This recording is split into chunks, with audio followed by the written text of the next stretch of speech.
We are live. Good morning. Good morning. Good morning. How we doing, everybody? Welcome to the final days of January 30th, 2024, pre-market prep session. Happy Tuesday. We're here to do what we do each and every day, right before the market bell, and that's get 1% better, invest in ourselves because that is what is always going to net the biggest return.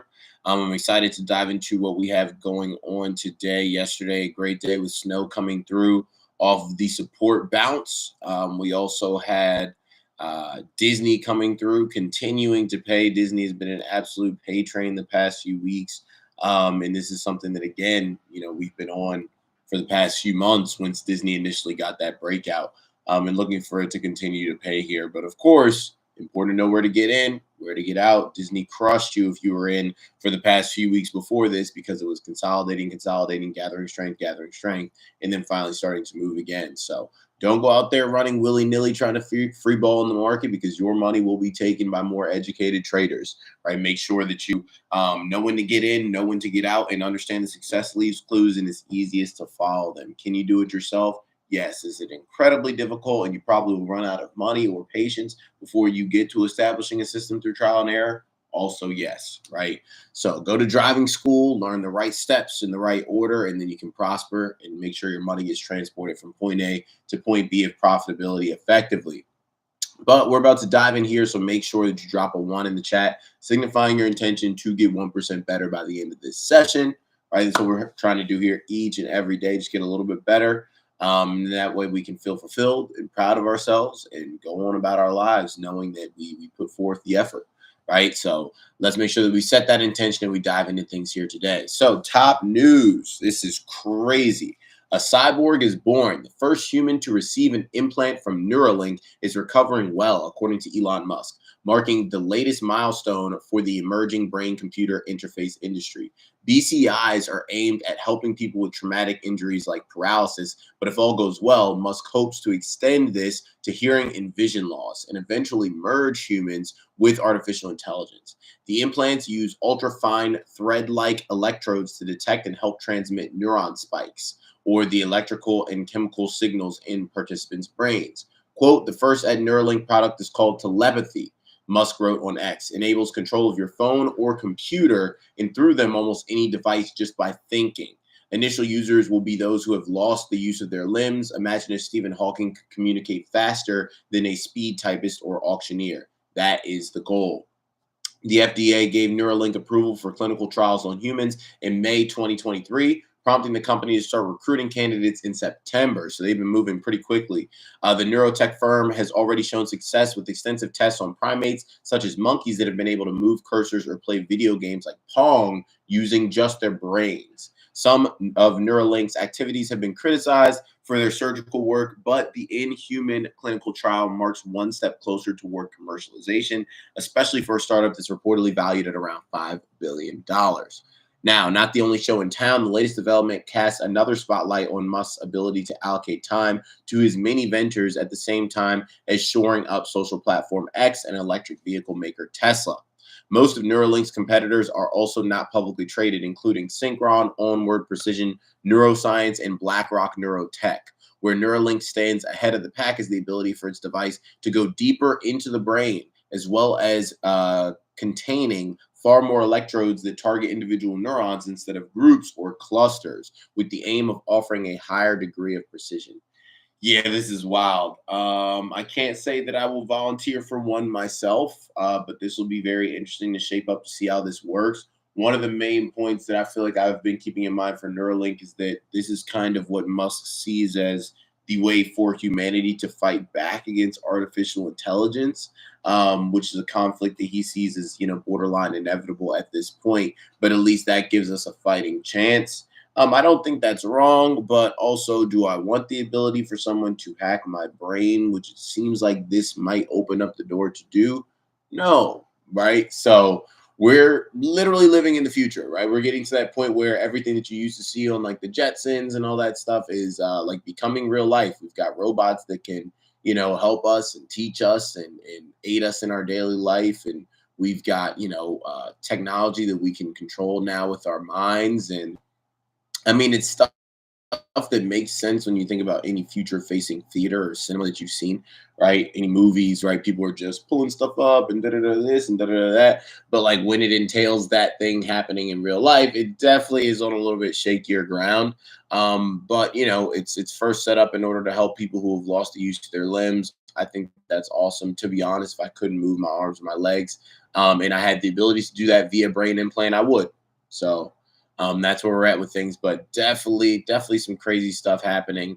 But just further shows how this guy is just like fully involved in every like facet of the future. I mean, robotics with the Optimus robots, which are literally functional. You know, AI, which he obviously isn't as, you know, far along as OpenAI is, but he's got a ton of different information to use as a knowledge base, aka Twitter. He's also got Twitter. So he's got a pulse on the heartbeat of culture, you know, and he's got an EV company and then he's got a rocket company. So it's like at this point, pretty much a monopoly on the future, which is pretty wild to think about one man having his hands on.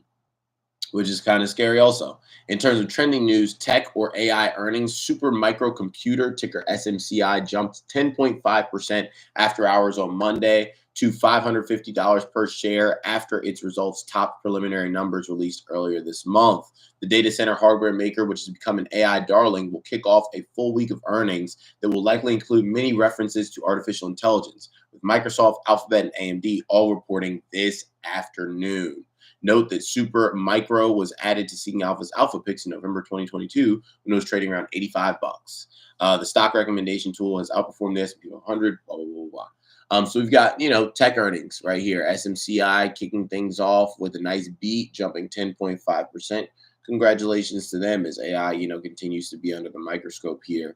In terms of energy news, ion output, Saudi Arabia has ordered state-owned Aramco to maintain its oil production capacity, marking a major reversal from the energy giant's plan to boost capacity. Maximum sustainable capacity of the world's largest crude producer will be maintained at 12 million barrels per day instead of a planned capacity expansion to 13 million barrels per day by 2027. The directive comes amid growing oil demand concerns as well as countries steadily shifting from oil to natural gas and renewables. The International Energy Agency had previously forecast that fossil fuel demand will likely peak before 2030, a prediction that many in the industry, including Aramco head Ayman Nasser, have rejected. In terms of outlook here, the Auto Crown Toyota Motor remained the top-selling automaker in 2023 for the fourth year in a row after registering a record of 11.2 million units sold last year, up 7.2% year over year. It also marked the ninth year out of the past 10 in which Toyota's total sales topped 10 million units. The milestone came amid fears of a sales slowdown as the automaker's reputation took a hit from the faulty testing procedures at Daihatsu and Toyota Industries, as well as falsified engine emissions data at Hino Motors, founded in 2022. Toyota also recently issued a do not drive advisory for around 50,000 vehicles in the U.S. involved in the Takata airbag recalls. So, I mean, you know, despite some sketchiness going on, Toyota's still holding down the top selling automaker crown. Congratulations to them. It's one of those things where I feel like when the economy slows down, Toyota and Honda are going to be those companies that are still doing well, right? Because people might not be able to buy as many Benzes or this and that. But you can buy a Toyota, you can buy a good old reliable Honda and keep that baby pushing for thousands and thousands of miles. In terms of today's market, in Asia, Japan, we're up 0.1%, Hong Kong down 2.3%, China down 1.8%, India down 1.1%. The FTSE in London up 0.5%, Paris up 0.5%, Frankfurt up 0.3%, the Dow down 0.2%, S&P down 0.1%, NASDAQ flat, crude oil up 0.1%, gold up 0.4%, Bitcoin up 3.1% to 43,549. The FOMC meeting begins today. We don't get any info on that, right, or anything like that until tomorrow. We also have consumer confidence data today at 10 a.m. So that'll be important, right? When the market opens, we get that consumer confidence data 30 minutes later. That will likely impact how we move. And then we'll finish up here with our rapid fire stock news rundown 3M, ticker MMM, earplug settlement on track to exceed 98% participation.